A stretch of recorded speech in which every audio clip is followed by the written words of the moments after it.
During the Second World War, jet aircraft would take to the skies for the first time, marking a turning point in aviation.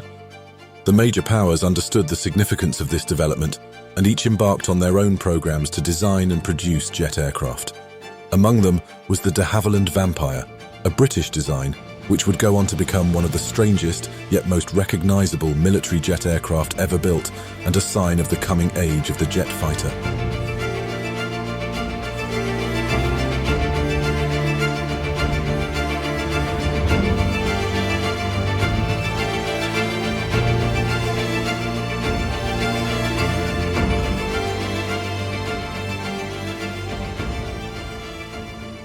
Development of the Vampire began early on in World War II. Germany, the US and Japan had all been experimenting with jet turbines as a way to power aircraft since at least the mid-1930s. The UK had been involved in various projects to also produce a capable jet fighter. The research would initially pay off with the Gloucester Meteor, the only Allied jet aircraft which would see active service in the Second World War, although by the time of its introduction, the Meteor was not able to compete on even ground with the German Me-262. The Vampire concept was a unique approach for British jet aircraft design. It was assumed that jets needed two engines given the low power output of these early turbines.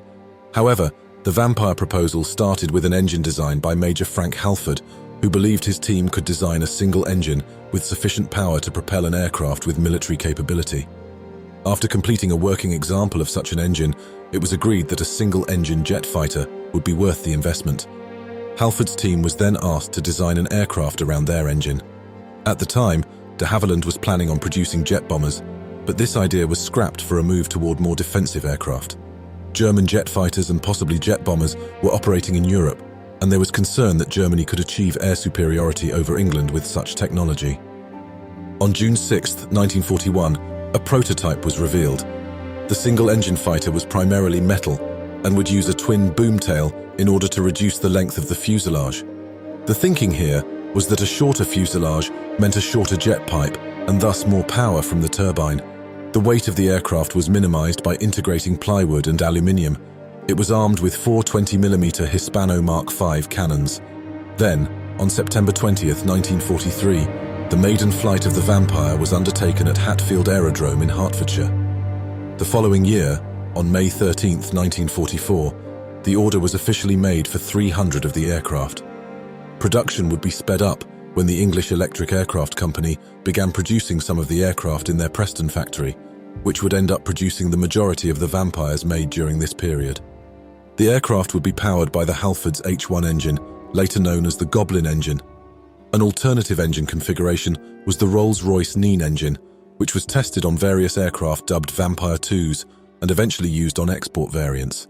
Interestingly, the Rolls-Royce Nene engines used to power the Vampire were also sold to the Soviet Union in the 1940s by the United Kingdom. These very engines were copied and turned into the Klimov VK-1, the engine which would power the MiG-15, a deadly Soviet fighter which would challenge the American F-86 Sabre during the Korean War. By the time of its introduction in 1946, the Vampire was the second jet to ever serve in the Royal Air Force, the first being the Gloucester Meteor. Immediately following its introduction, the Vampire began setting records. It would become the first jet aircraft to land and operate from an aircraft carrier. A modified version of the airframe would soon after, in 1948, set the world altitude record at the time, reaching 59,400 feet. Just months later, a flight of 6 Vampires from RAAF 54 Squadron would cross the Atlantic, becoming the first jets to ever make the trip. In June 1946, Australia announced it would be purchasing 3 of the new Vampires. 2 would be powered by the Goblin engine and 1 by the Rolls-Royce Nene. Following testing in August, it was decided that Australia would invest in the aircraft, with an initial purchase of 50 Vampires to be produced in country. The Vampire was purchased by Australia to fill a number of roles, both in the Royal Australian Air Force and the Royal Australian Navy.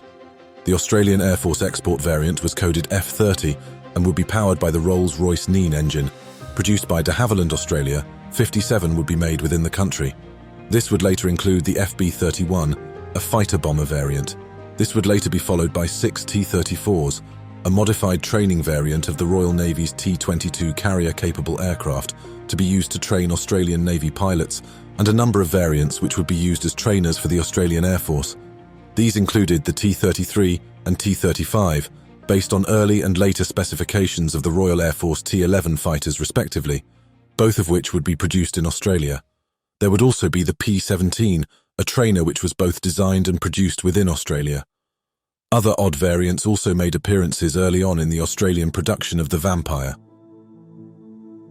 Australia recognised the Nene engine was more powerful than the Goblin, and it was negotiated to produce the engines locally.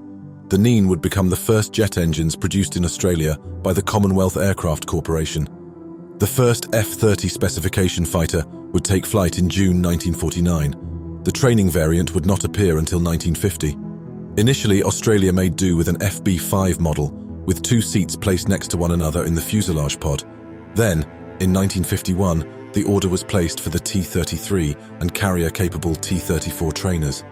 The Vampire trainers would fulfill their role well, giving new pilots the chance to experience higher than normal G-force and stresses on the body, as well as teaching trainees how to handle a turbine engine aircraft rather than a radial engine prop aircraft.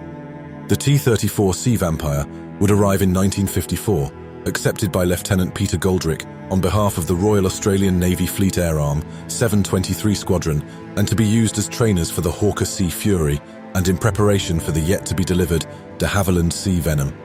This purchase would be followed up in 1959 by the purchase of 4 Royal Navy T-22s.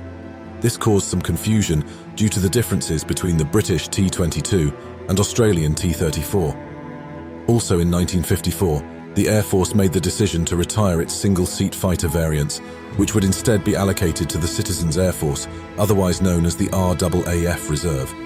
Eventually, the Vampire, due to the cost of upkeep and its age, would be replaced as a jet trainer by the Macchi MB326, which would also serve Australia for many years.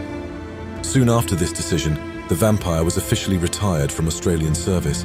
From the time of purchase in the later 1940s through to the late 1960s, the Vampire and Sea Vampire filled multiple roles and would be remembered as the primary jet trainer for new pilots. It served for 24 years. The Vampire would be retired from Australian service in 1970, with the final flight taking place on September 28, 1970. To this day, it remains perhaps the strangest jet aircraft to serve in the Royal Australian Air Force, but one which is remembered fondly by those who flew it.